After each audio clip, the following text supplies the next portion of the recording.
Hello dear aspirant, welcome to team India YouTube channel. आज का अखबार हमारे सामने है और आज के अखबार में ग्लोबल इन्वेस्टर समिट से पूरा फर्स्ट पेज भरा पड़ा है। प्रतियोगिता की दृष्टि से यह समिट बहुत ही महत्वपूर्ण है। उत्तर प्रदेश पीसीएस का एग्जाम देने जाए या कोई नेशनल लेवल पर आप एग्जाम देने जाए, स्टेट का अदर कोई एग्जाम देने जाए, उसमें ग्लोबल इन्वेस्टर समिट से क्वेश्चंस जरूर पूछे जाएंगे। तो सबसे पहला प्रश्न तो यही बनता है कि ग्लोबल इन्वेस्टर समिट का आयोजन कहाँ हुआ। तो आपका जवाब होगा उत्तर प्रदेश, लखनऊ। इस समिट में ये कहा गया कि 32.92 लाख करोड़ रुपए का निवेश उत्तर प्रदेश में होने जा रहा है, इसकी संभावना है।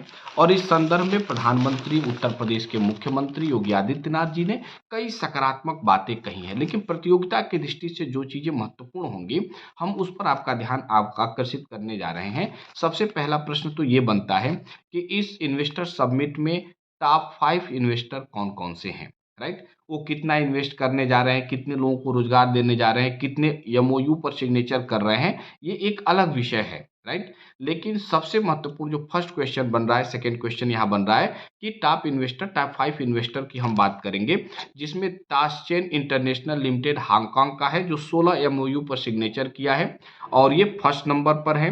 आरजी स्ट्रेटजिस ग्रुप भारत का सेकेंड नंबर पर 7 एमओयू पर सिग्नेचर किया है।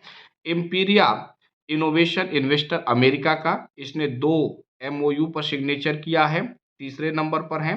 HV cleantech private limited Bharat जो कुल 1 एमओयू पर सिग्नेचर किया है, चौथे नंबर पर है। और पांचवें नंबर पर एनटीपीसी लिमिटेड जो कुल 4 एमओयू पर सिग्नेचर किया है।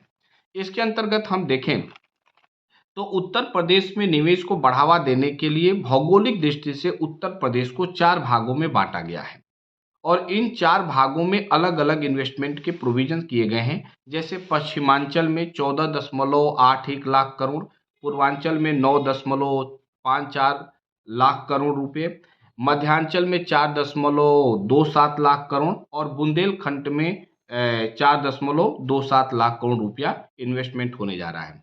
यदि हम सेक्टर की बात करें कि किस सेक्टर में कितना इन्वेस्टमेंट हुआ, तो मैन्युफैक्चरिंग में 18.43 lakh crore, agriculture and allied में 4.94 लाख करोड़, इंफ्रास्ट्रक्चर में 2.63 लाख करोड़, टेक्सटाइल में 2.30 करोड़, शिक्षा में 0.98 लाख करोड़, पर्यटन में 1.63 लाख करोड़, हेल्थ केयर में 0.35 lakh crore, IT and electronics में 0.66 लाख करोड़ रुपया खर्च होने जा रहा है। तो एक अपने आप में काफ़ी महत्वपूर्ण है और इसमें बहुत ज़्यादा राजनीतिक पॉलिटिकल बातें परीक्षा से तो कोई लेना देना नहीं, इसलिए हम करने की कोशिश भी नहीं करेंगे कि किसने क्या कहा, टाटा ने क्या कहा, महिंद्रा ने क्या कहा, अंबानी ने क्या कहा। ये स्टेटमेंट या योगी जी ने, प्रधानमंत्री जी ने क्या कहा, ये पॉलिटिकल स्टेटमेंट या व्यवसायियों के अपने स्टेटमेंट होंगे जो परीक्षा के प्रश्न नहीं बनते। तो परीक्षा में यहाँ से 4 ही प्रश्न बनेंगे। पहला प्रश्न, ग्लोबल इन्वेस्टर समिट कहाँ हुआ? लखनऊ में।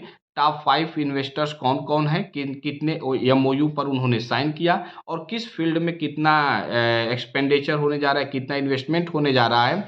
और उत्तर प्रदेश में जो रीजन की दृष्टि से देखें तो 4 भागों में बांटकर किस रीजन में कितना इन्वेस्टमेंट होने, पूर्वांचल में कितना, मध्यांचल में कितना, पश्चिमांचल में कितना और बुंदेलखंड में कितना। तो ये जो हमने आपसे डिस्कस किया वो आपके लिए इनफ है। यही 4-5 क्वेश्चन आपसे परीक्षा में